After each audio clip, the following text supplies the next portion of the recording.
Why do so many people seem to decline so rapidly after they turn 80? We've all seen it.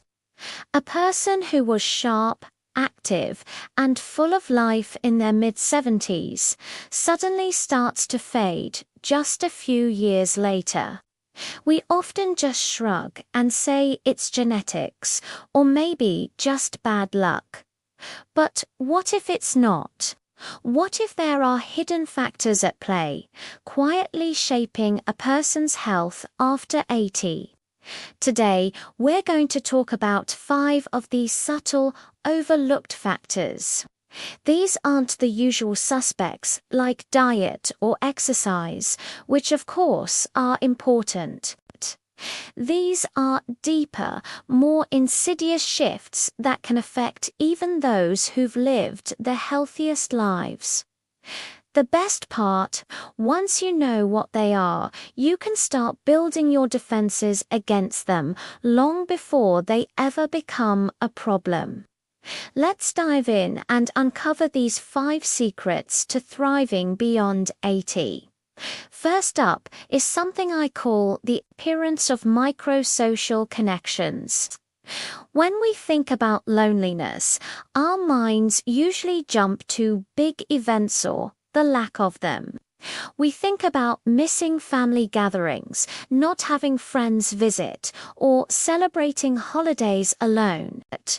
But there's a much smaller, yet incredibly powerful layer of human connection that often vanishes first. These are the tiny, fleeting social moments that pepper our days. Think about it. A quick hello to the mail carrier, a short chat with the cashier at the grocery store, a friendly nod to a neighbor walking their dog. These interactions seem so small, so insignificant, that we barely register them.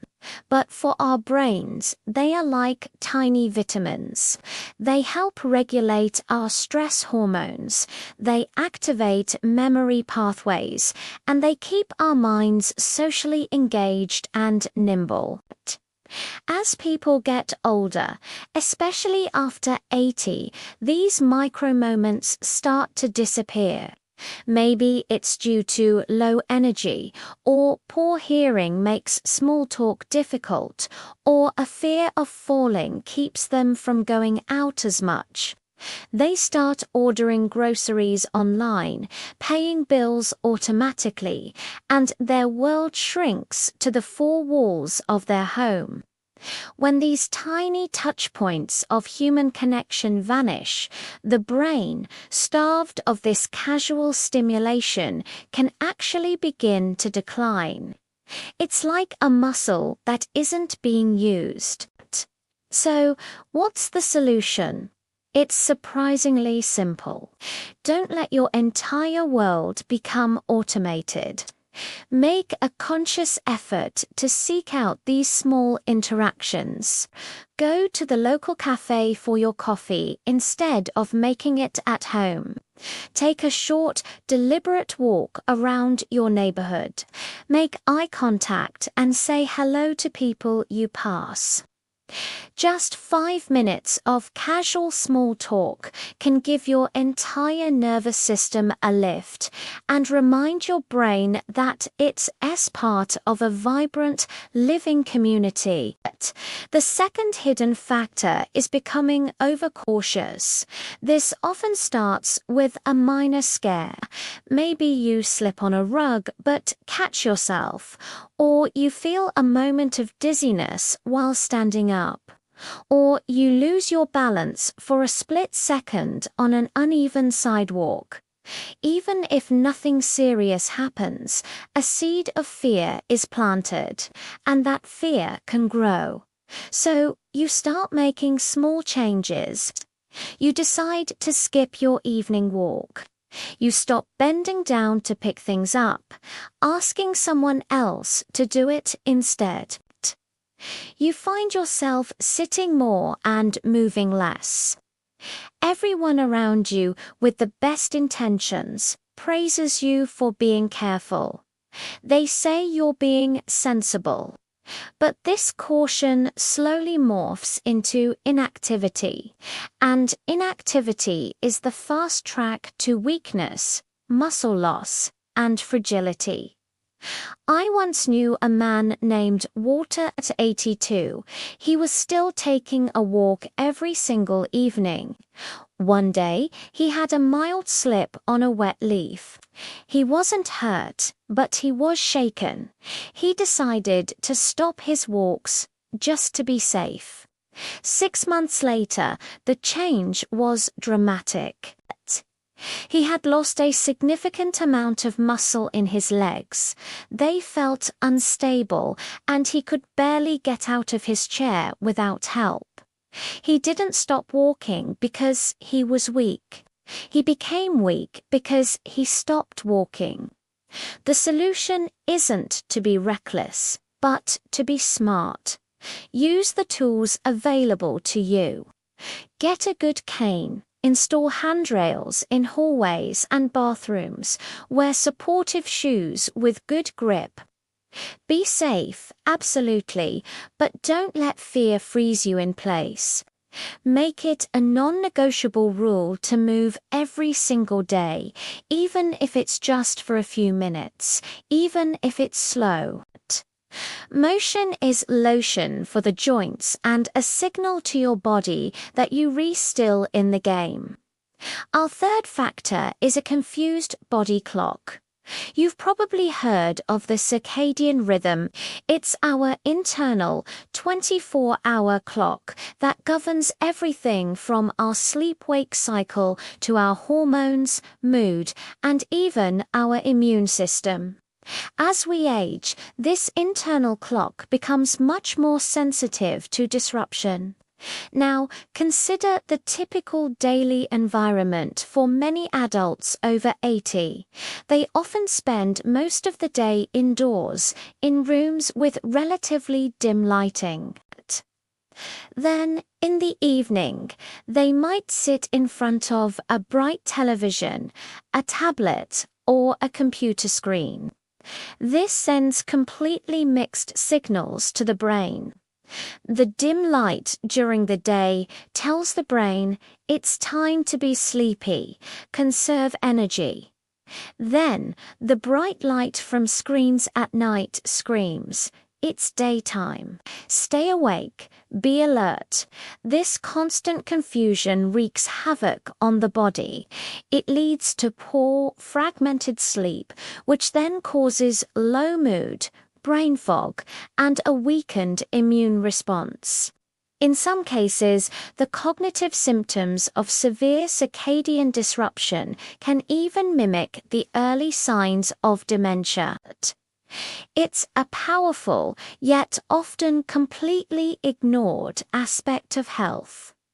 The fix, thankfully, is incredibly powerful and simple. In the morning, get at least 20 minutes of bright, natural light. Sit near a sunny window while you have your breakfast, or better yet, step outside onto a porch or balcony.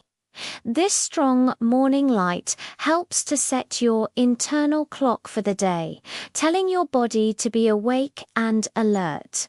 Then, at night, do the opposite. Dim the lights in your home an hour or two before bed. Reduce screen time or use blue light blocking features. Creating a dark, quiet environment for sleep can radically transform your mental clarity and overall well-being. The fourth hidden factor is the weight of silent emotional burdens. By the time someone reaches their 80s, they have lived a long life, and with that comes the experience of loss. They have likely said goodbye to a spouse, to dear friends, to siblings, and sometimes to their entire social circle from their younger years. The problem isn't just the grief itself. Grief is a natural response to loss. The problem is the habit of hiding it. Many people in older generations were raised with the ethos of staying strong. They were taught not to complain, not to burden others with their feelings, and certainly not to cry. Keep a stiff upper lip was the mantra. But emotions that aren't processed don't just disappear. Unexpressed grief stays in the body. It becomes a chronic low-grade stressor, keeping cortisol levels elevated. This, in turn, weakens the immune system, disrupts sleep patterns, and slowly erodes appetite and energy. Many older adults who seem frail or sick are in reality carrying an immense emotional weight they've never been given permission to release. The solution is to give that emotion a voice. Find a way to let it out. Talk about your feelings with someone you trust, a family member, a friend, a therapist, or a spiritual advisor. If talking feels too difficult, try writing your thoughts down in a journal. Join a support group for others who have experienced similar losses. Pray or meditate. The act of acknowledging and expressing the emotion allows the body to finally begin to heal. Your body will thank you for it. Finally, our fifth factor is losing a reason to wake up in the morning. Purpose. It sounds like such a grand, lofty word, but it doesn't have to be. Purpose isn't about changing the world. It's often found in the small things: a simple routine, a daily responsibility, something or someone that depends on you. After retirement, after the kids are grown and have their own lives, after physical limitations start to creep in, many days can begin to feel unstructured and empty. When the brain senses that there's nothing to do, nothing to look forward to, no reason to get out of bed, a subtle signal is sent to the body. It's time to start shutting down. The will to live is profoundly connected to having a purpose for living. But purpose can be rebuilt at any age. I once met a wonderful woman named Ruth. She was 88 years old, and she was absolutely joyful, her eyes sparkling with life. I asked her what her secret was. She told me it was her simple daily rituals. Every Monday, she wrote postcards to seniors who were homebound. Every afternoon, she would sit by her window and wave to the school children as they walked home. Small acts, tiny routines, but they had a huge impact. They gave her a reason to get up, a schedule to follow, and a connection to the world outside. So, the solution is to create a rhythm for your day. It can be anything. Water your plants. Feed a stray cat that visits your porch. Make it your job to greet your neighbor every morning.